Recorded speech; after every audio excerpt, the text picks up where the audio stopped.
అందరికీ నమస్కారం. నేను పూర్ణచంద్ర భార్య స్వప్న. నాకు స్వేచ్ఛ పూర్ణ ద్వారానే పరిచయమైంది. రిలేషన్ ఉందని నాకు అసలు తెలీదు. ఈ రిలేషన్ గురించి కూడా నాకు తెలిసింది స్వేచ్ఛ ద్వారానే. తను నాకు ఫోటో పెట్టడం ద్వారా తెలిసింది. నేను పూర్ణని అడిగాను, ఏంటిది అని చెప్పేసి అడిగితే చెప్పాడు.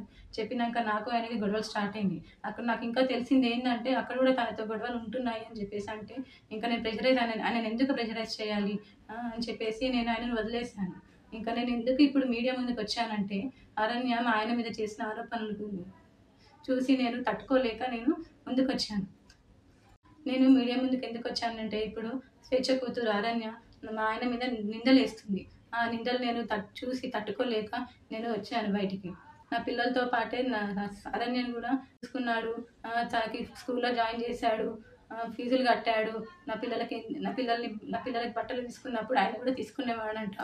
నేను నీ కన్న తండ్రి కూడా వదిలేసి వెళ్ళిపోయిండు. వెళ్ళిపోతే కూడా పూర్ణ ఆ స్థానం తీసుకున్నాడు. కన్న తండ్రి కన్నా ఎక్కువనే చూసుకున్నాడు. నా కూతురుని ఎలా అయితే చూసుకున్నాడో నిన్ను కూడా అలానే చూసుకున్నాడు అరణ్య. కానీ నువ్వు ఇలాంటి నిందలు వేయడం కరెక్ట్ కాదు.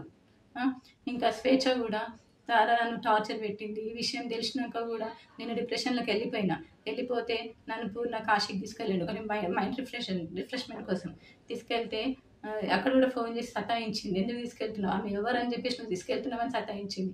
ఆయన ఫోన్ లిఫ్ట్ చేయకపోతే నా ఫోన్కి చేసి సతాయించింది.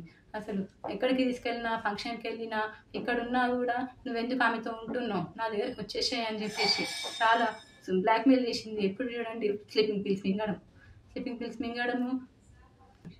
నాకు ఆడపిల్ల ఉంది. స్వేచ్ఛ కూతురు అరణ్యాన్ని కూడా పూర్ణ నా కూతురు లాగానే చూసుకున్నాడు. నాకు తెలియకుండా పిల్లలని ఆమె దగ్గరికి తీసుకొని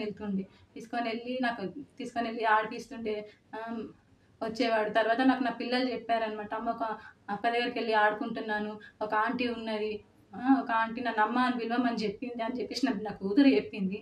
నా కూతురు చెప్తే నాకు తెలిసింది. ఇంకా అప్పుడు నాకు తెలీదు ఆమె తన వెనకాల ఎవరుండి చెప్పిస్తున్నారో కూడా నాకు తెలీదు. కానీ ఇవన్నీ చేయొద్దు అరణ్య నువ్వు. మా ఆయన మీద నాకు నమ్మకం ఉంది. ఆయన అంత చెడ్డ మనిషి కానే కాదు.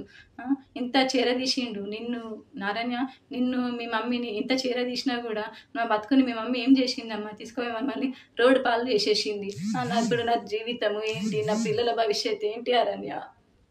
నాకు కోర్టు మీద నమ్మకం ఉంది. మా ఆయన నిర్దోషి. నేను ఆయన ఎలాగైనా కాపాడుకుంటాను.